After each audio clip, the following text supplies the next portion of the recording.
We're diving into how public lands shape communities, inspire stewardship, and how we can keep wild places accessible to everyone.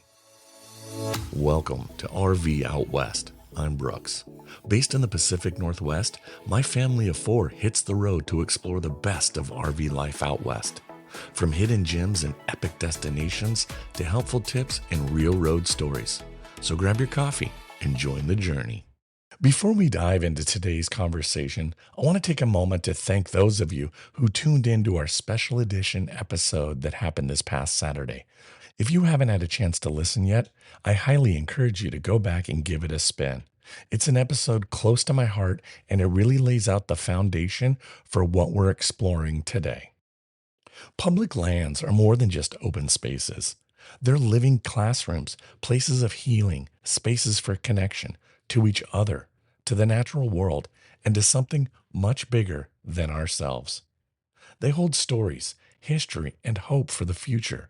And protecting them means understanding them, how they're managed, who has access, and what keeps them thriving for generations to come. Today, I'm honored to be joined by someone who is doing that work every single day. Michael is the Policy and Planning Manager at the Washington Trails Association. He brings years of experience in land use, recreational access, and community engagement. And he's someone who believes deeply in the power of trails to transform lives and landscapes. Michael, welcome to the show. I'm excited to have you here on RV Out West. Absolutely. Thank you for having me. Can you share with us a little bit about your role there at the Washington Trails Association and what brought you to this kind of work and what it is that you do there? I work for the Washington Trails Association. I think we'll get into this a little more, but we're a state-based trails of advocacy and stewardship organization. And I work on our advocacy team. So I work on state advocacy at the Washington state level in Olympia with our governor and state legislature.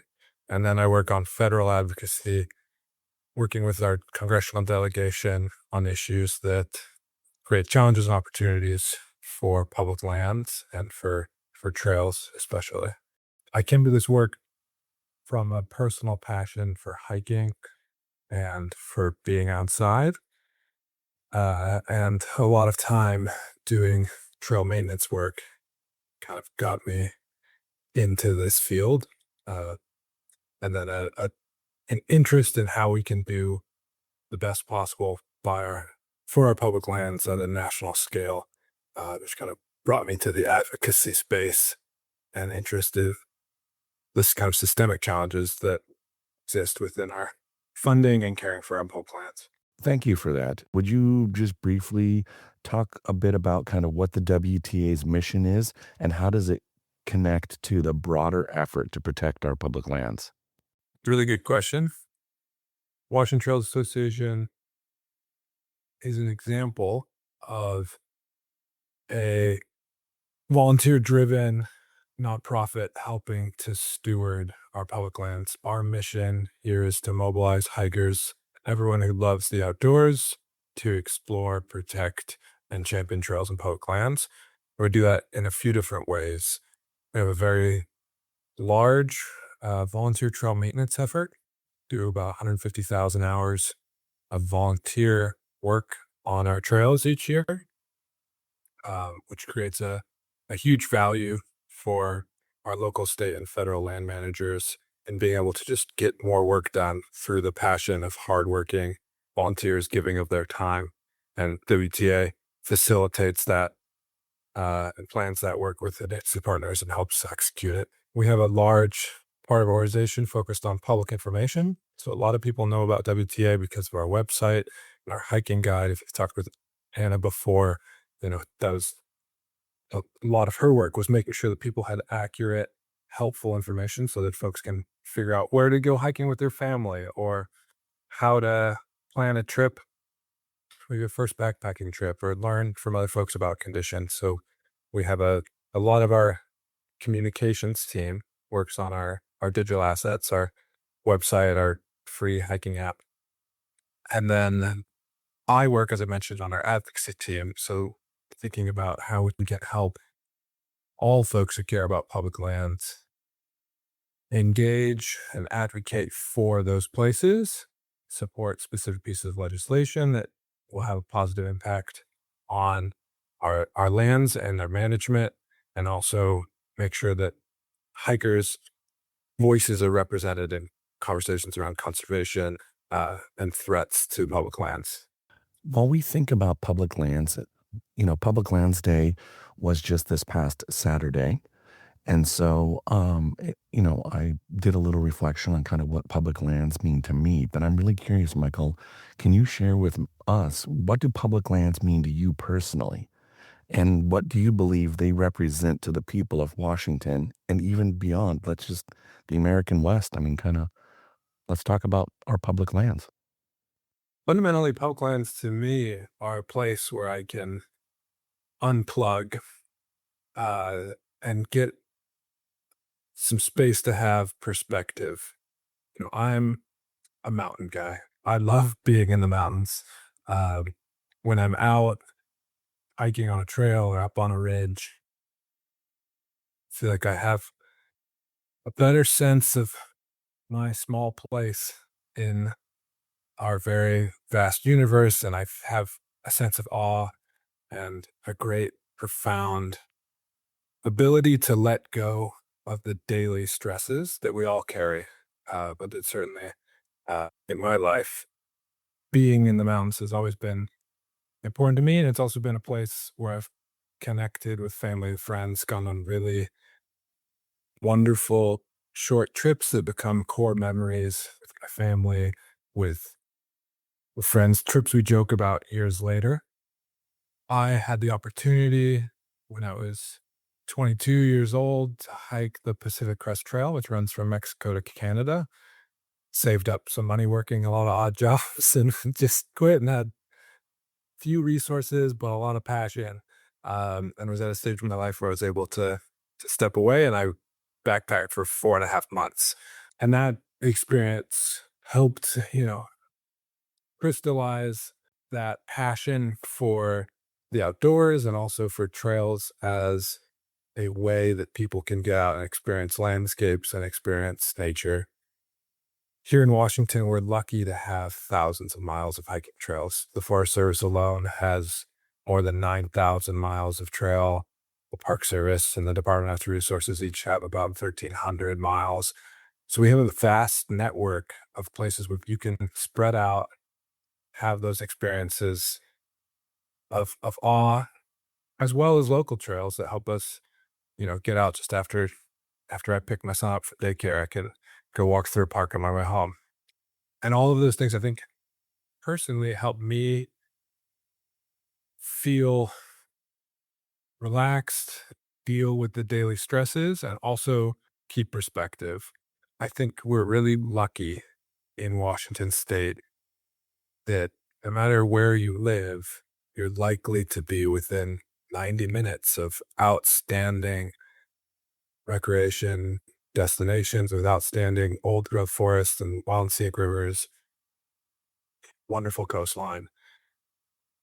Our public lands, to me, they represent that very democratic belief that anyone who wants to, for the most part, there aren't barriers that make it easier for some people to get out and harder for others to get out. We talk a lot about the need to maintain our road systems here so that people don't have to have a giant off-roading vehicle to just get to the trailhead. But public lands are fundamentally something that belongs to all of us, and all of us, anyone who wants, has the ability to go out and enjoy them.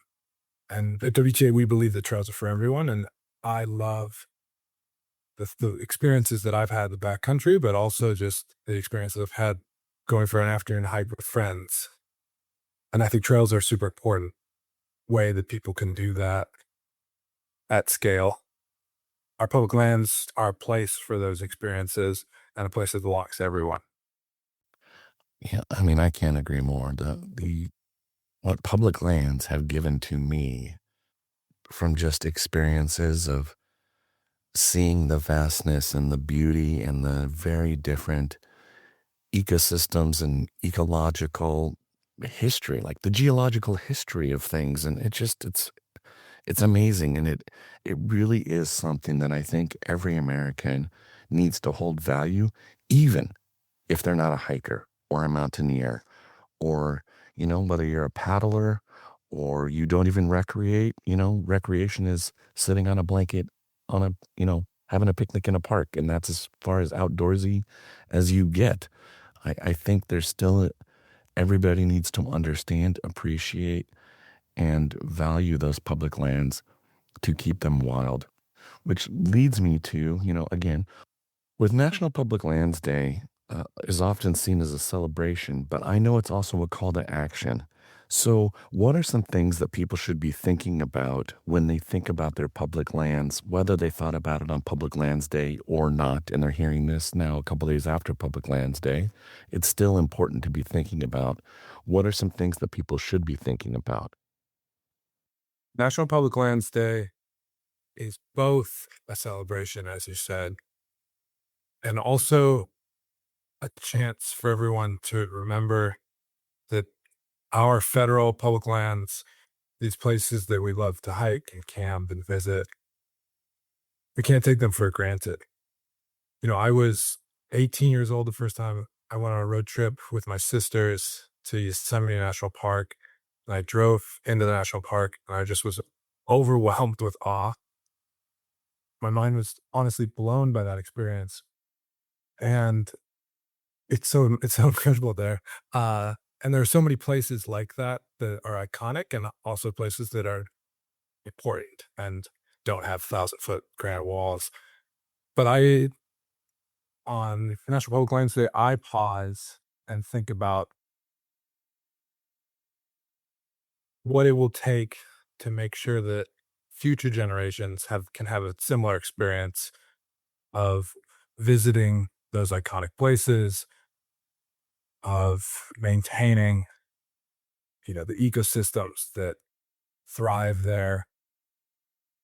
It's a great opportunity if you haven't previously on National Folk Lands Day, there's often celebrations that are also stewardship events scattered across the country. Could be a great chance to volunteer, give back, whether that's picking up trash or doing trail maintenance uh, but it's also a chance to look at the landscape and the political landscape and advocate for our public lands.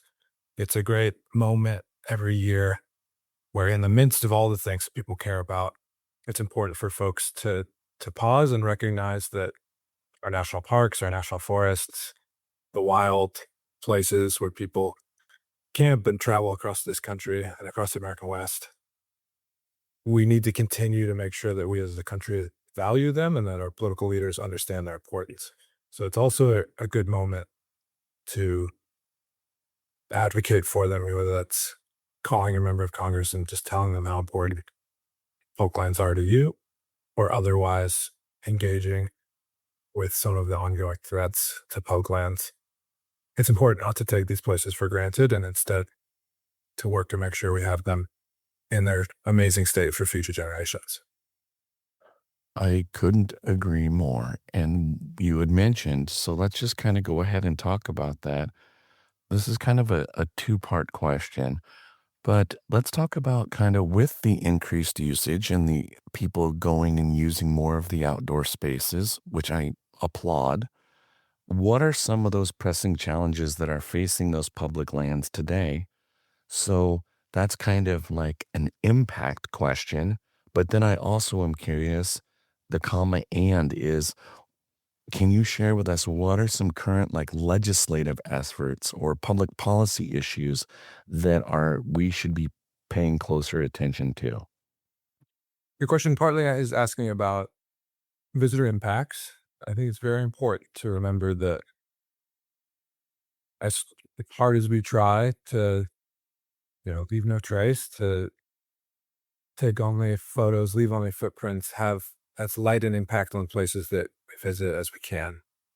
There are impacts that come from more people getting out into natural spaces.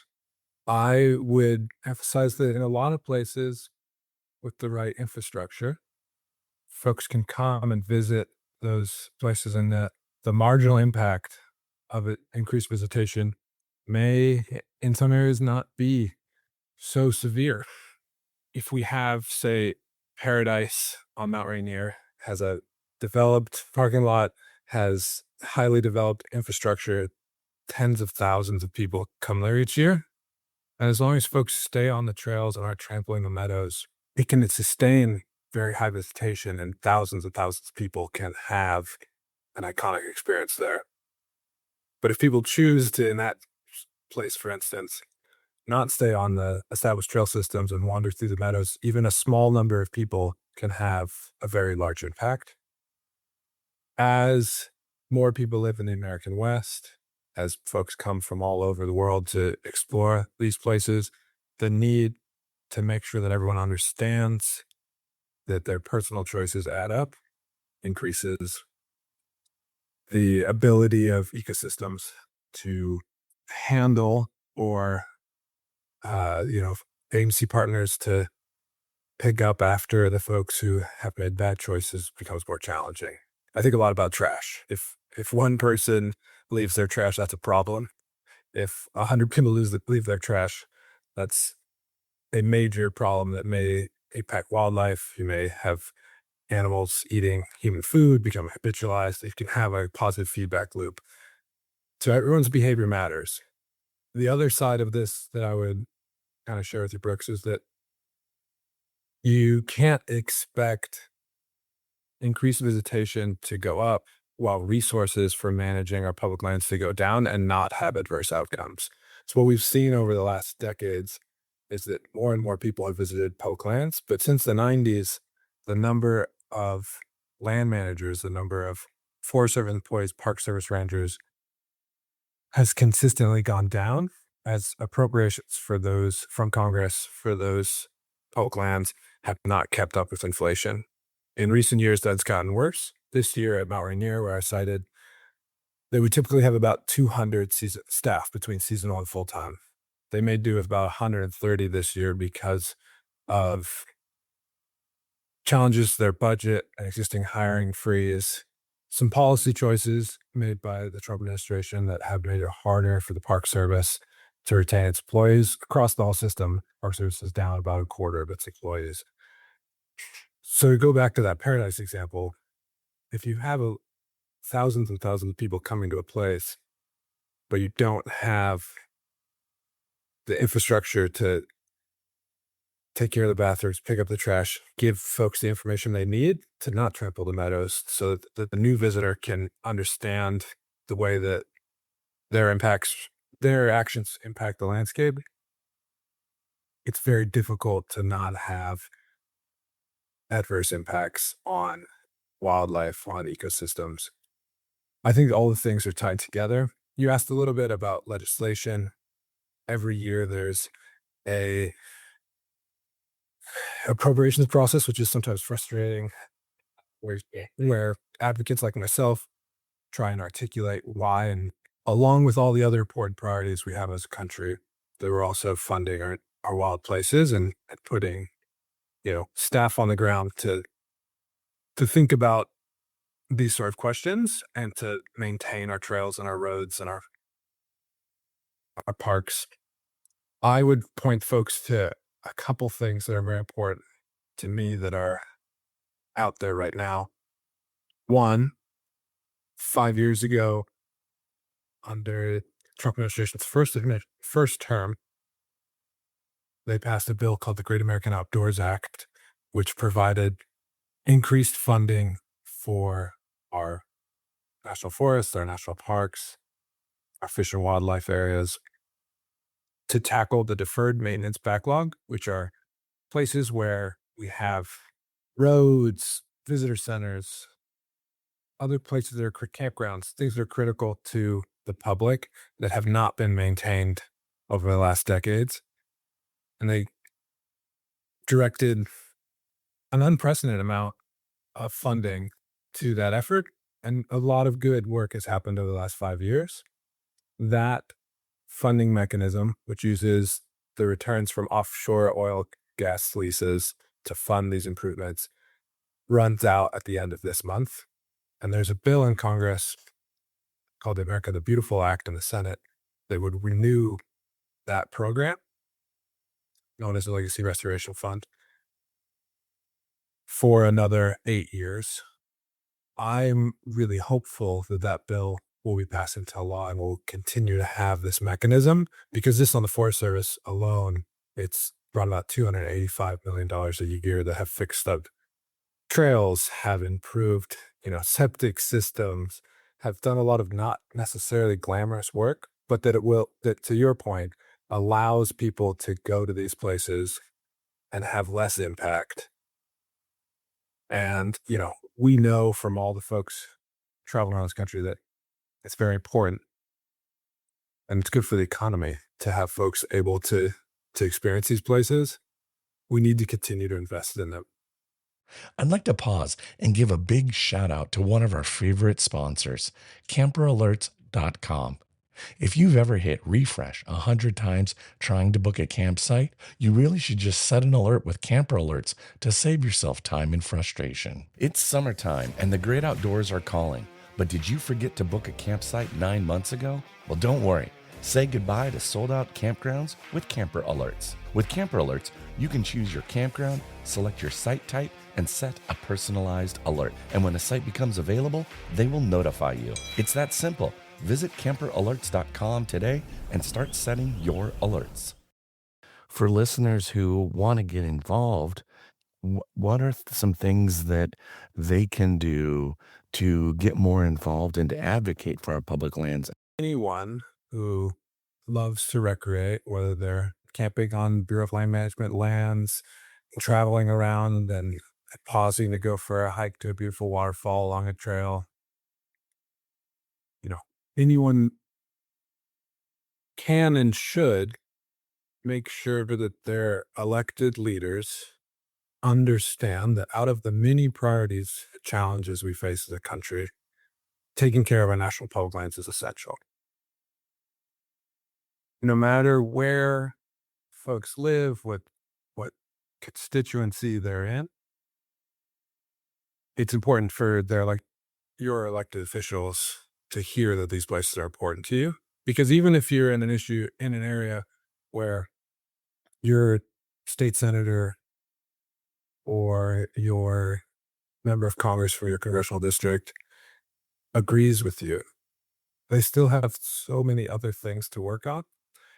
And when it comes to making choices, it's important that everyone remember that their limited time, their limited resources in advocating themselves for their own priorities, some of it should be spent on this issue. So I mentioned the Legacy Restoration Fund and renewing that. You're absolutely right that I think, is broadly popular. And if it gets a vote on the floor in Congress, it will pass. But members of Congress need to hear that it deserves to have that floor time, that it deserves to move through committee and get a vote, and that spending is important.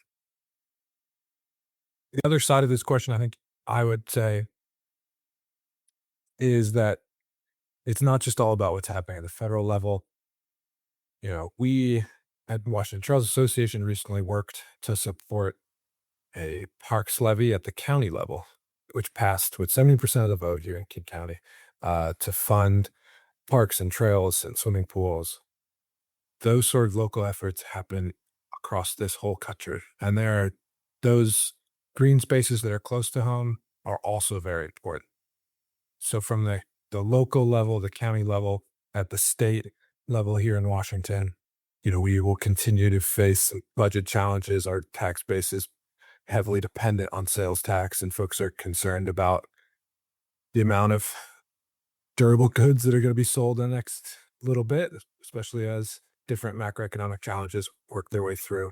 And so folks, even if they are sympathetic to stewarding our public lands, still need to hear that it's important from their constituents. The last piece I would share is that here in Washington, I would give a number of kudos to folks across the political spectrum for doing exactly what I was saying and standing up for public lands.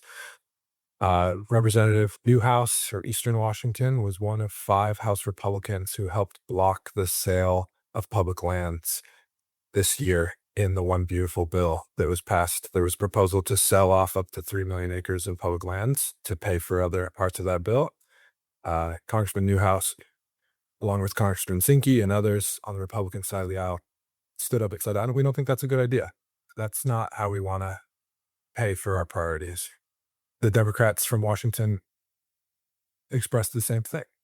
But I think it's important for folks across the political spectrum, as I've said, to be engaged, to talk with your elected officials. It's not hard to just once a month call your member of Congress and have a 90-second conversation with their staffer that says, like, hey, I am enjoying traveling around the American West, and I just want to say that our national parks are super important to me. Our national forests are a great place to camp and hike, and they are making this experience wonderful for me. That call takes very little effort, but it helps elevate the issue. A final thing you could do that isn't hard that I would suggest is there are ongoing threats to public lands. There's proposals to take lands that are currently available for recreation and use them for other uses, timber harvest, mineral extraction. The best thing you can do is to be aware of those things. And I could talk a little bit about ways to do that. But if you're driving around American West, you could put up a very small 8x10 piece of paper in your window that says, like, I'm worried about the roadless rules, eliminating protections for our national forests. And everywhere you drove on your national forests, some people would see that and might be like, what is that? Maybe I haven't heard of that. So there's a way that you can advocate in any way in your life that's effective to just help make sure that what I think are common sense consensus positions build the political power and then the attention that they deserve. So I've lots of ideas, Brooks. I think I could go on for this question for a long time, but just to kind of sum up, yes, it is true that people across the political aisle, across the political spectrum, care about these issues. I think it's important, no matter who represents you at the state, local, and federal level, that they understand that this is one of the issues that you care deeply about, because that'll make them care more deeply about it too.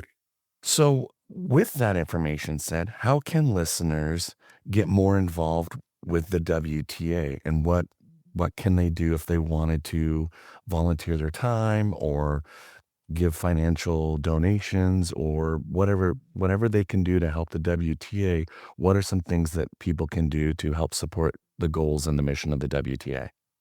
I love this question so much. I encourage you to use our online tools, our website, our free app called Trailblazer to get information to go out hiking, spend time outdoors, enjoy the landscapes that we're talking about. After you do that, I ask you to take action and advocate for our public lands. On our website, WTA.org, there's a tab that says how you can get involved. On that tab, there's options to volunteer your time, and there are trail maintenance projects across the state that may appeal to you. There's also the ability to help us by advocating on some of the important challenges we're facing. It takes a few clicks, but it allows you to add your name to the folks who are working to stand up for particular challenges, including proposals to open about 45 million acres of our national forests to new road building and resource extraction. Another important way that you can support the Washington Trails Association and any other organization you might care about is becoming a sustaining member. WTA is funded by the hiking community. A final important way that you can support the work of Washington Trails Association is becoming a sustaining member, donating to our organization or other organizations working on conservation efforts. You can learn more about that at our website, WTA.org. But I encourage you, if you're able, to consider supporting nonprofits working in this space. What gives you hope when you look at the future of public lands, both in Washington, the American West, and even across the country? I think we need public lands more than ever as our society gets more and more technologically advanced. time in the outdoors is more important than it's ever been. We face some significant challenges, but I also believe in our ability to improve resource conditions, to take care of the places we love.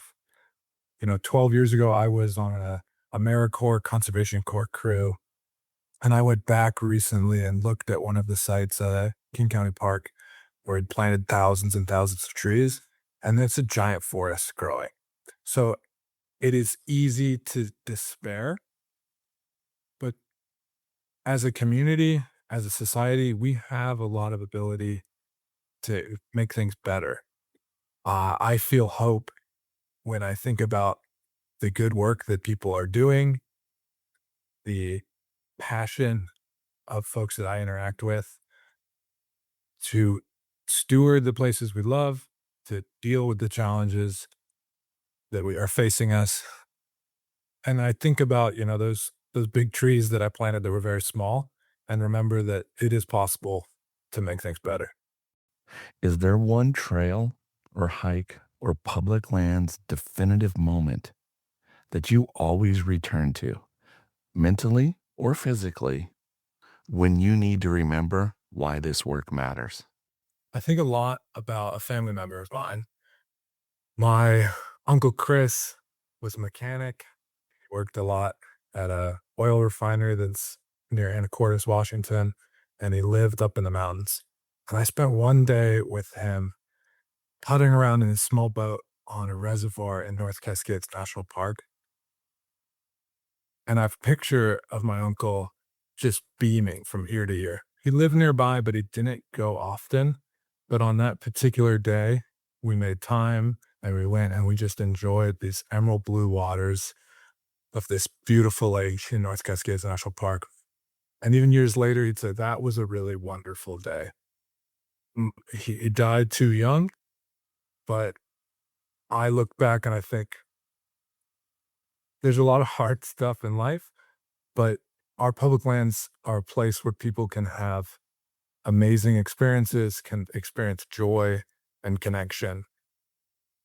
And when I am thinking about, particular memories, there are lots of trails, there are lots of places that I've been, but I think about my uncle and I think about what that one day on a boat bopping around North Cascades National Park meant to him. It keeps me going. It helps me remember why it's important to protect these places and that I care about the ecosystems. I care about the trees and the animals, but I care about the people who get to enjoy them, including, my friends and family. Well, Michael, thank you so much for taking the time to speak to us, to share that story, and to take time out of your day to speak to us here on RV Out West about public lands. I really appreciate it. Thanks for having me. I hope everyone out there enjoys traveling and has a beautiful day. If you got value from this episode, please share it with one person you know. Also, give us a follow on Instagram and Facebook where you can join in on the conversation. I sure would appreciate it. Did you also know you can text the show directly from the podcast app? Just click the link right there below the episode description. You can share a topic idea, ask a question, or just say hey. If you do ask a question, be sure to give me an email address or some other method for me to respond to you. I'd love to hear from you, so go ahead and tap that link and ask away. Thank you again for listening to RV Out West. Next week on the show, we're taking you to Anacortes, Washington. It's a coastal RV destination that offers easy access to the San Juan Islands, peaceful campgrounds, and a mix of maritime history and outdoor beauty. From waterfront parks and forested trails to fresh local seafood and charming downtown spots, Anacortes delivers the kind of Pacific Northwest experience that's perfect for slowing down and settling in. So tune in next week to find out why this town deserves a spot on your RV travel list. Thanks for listening to RV Out West. Be sure to follow the show so you never miss an episode. And if you enjoyed the show, tell a friend and please leave a rating or a review. It would mean a lot. Special thanks to Scott Home Music for our intro song, We Are One. Follow us on Instagram and Facebook to join in on the conversation. Now, get out there Explore and go see what's beyond the horizon.